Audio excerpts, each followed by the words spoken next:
Assalamualaikum dan selamat petang kepada semua rakan-rakan dan seriduan yang merupakan lecturer saya. Hari ini saya akan membincangkan berkaitan tajuk teknologi komunikasi zaman kini. Pengenalan dia. Teknologi komunikasi adalah satu istilah yang menggambarkan perhubungan antara sesama manusia. Seperti yang kita tahu, teknologi komunikasi ini dapat membantu kita untuk berhubung dengan rakan-rakan ataupun manusia di antara jarak yang jauh.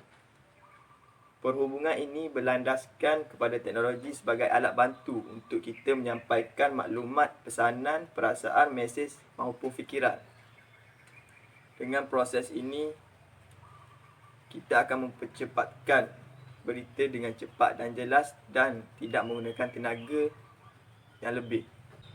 Perbezaan komunikasi dahulu dan sekarang kita dapat lihat seperti telefon bimbit dahulu dan sekarang, dan seperti alat pencetak dahulu dan sekarang. Komponen utama dalam berlakunya komunikasi antara sesama manusia, satu ialah pemberi. Pemberi ialah merupakan individu yang menyampaikan pesanan untuk seseorang. Yang kedua, medium. Sesuatu benda yang berupaya bagi menyampaikan mesej, iaitu seperti komputer, internet, jalur lebar dan telefon bimbit. Yang ketiga, komponen iaitu kandungan penyampaian. Kandungan penyampaian mempunyai kandungan atau apa-apa mesej yang ingin disampaikan. Dan akhir sekali, keempat, penerima. Penerima ialah seseorang yang mendapat pesanan atau maklumat dan akan memberi respon sama ada positif atau negatif kepada sesuatu berita tersebut. Kebaikan teknologi komunikasi di Malaysia maupun negara-negara luar, kita boleh lihat ialah memudahkan urusan seseorang. Hal ini kerana kita dapat memudahkan urusan kerajaan maupun swasta dalam bidang pekerjaan, pembayaran bil utiliti kepada semua rakyat. Ini dapat memudahkan kita dari membazirkan masa untuk pergi ke sesuatu tempat. Yang ketiga ialah urusan perbankan. Ini sekiranya kita ingin memindahkan duit kepada akaun lain, kita hanya perlu menggunakan aplikasi internet sahaja untuk melakukan hal tersebut. Yang akhir sekali, kebaikan ini amat penting pada anak muda untuk memiliki pekerjaan. Hal ini kerana jawatan kosong maupun iklan-iklan pekerjaan juga akan terpapar di alat komunikasi ini. Kebaikan yang kedua ialah memudahkan pencarian maklumat. Para pelajar ataupun para pengguna dapat mengakses maklumat pendidikan ataupun maklumat penting yang ingin diketahuinya dengan mudah melalui hujung jari sahaja. Selain itu, mereka juga boleh mengetahui isu semasa. Yang ketiga, kebaikan ialah menggalakkan komunikasi. Komunikasi amat penting untuk mengembangkan pemikiran seseorang. Selain itu, komunikasi penting juga dengan dapat mengeratkan hubungan silaturahim dan menjadikan diri seseorang lebih berkeyakinan. Yang keempat, kebaikannya ialah meluaskan aktiviti perniagaan. Kepada peniaga-peniaga kecil ataupun usahawan-usahawan besar, dapat menjimatkan kos mereka dengan menggunakan komunikasi canggih pada zaman ini. Mereka juga dapat menjimatkan tenaga. Dan akhir sekali, dapat mengurangkan pengeluaran modal. Dengan menggunakan aplikasi teknologi masa kini, mereka dapat mengurangkan hak pengeluaran modal mereka. Yang akhir sekali, kebaikan dalam menggunakan teknologi komunikasi pada zaman ini ialah melahirkan generasi yang berpendidikan.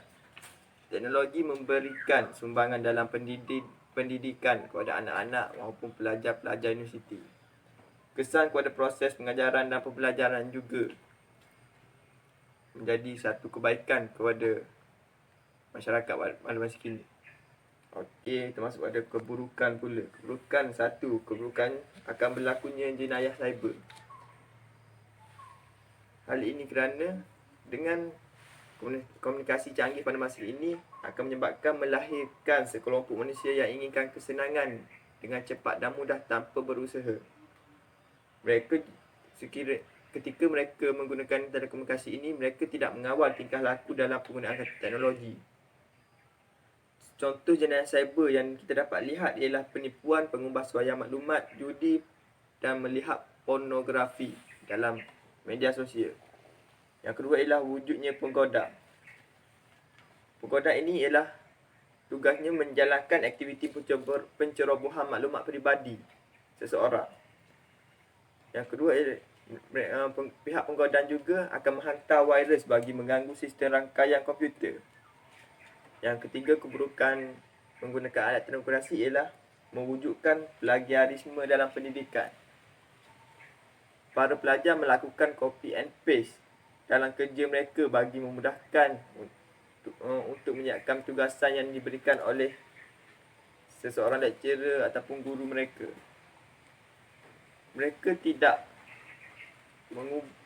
mengubah perkataan tanpa memberikan pengiktirafan.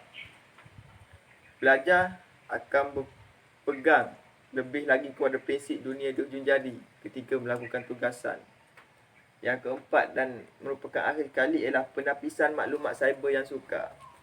Teknologi masa kini memang canggih, tetapi ia tidak mempunyai badan-badan penapis yang rasmi.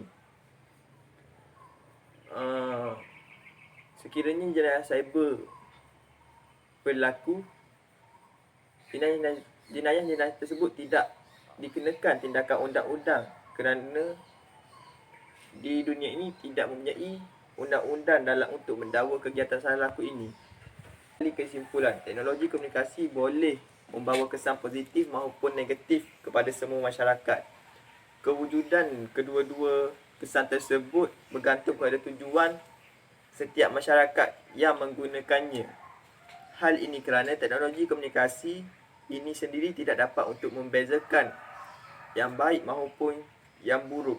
Oleh itu, pengguna haruslah berfikiran matang dan waras bagi menilai perkara yang boleh dilakukan ataupun tidak untuk keselesaan hidup mereka sendiri. Okey, sekian, terima kasih daripada saya.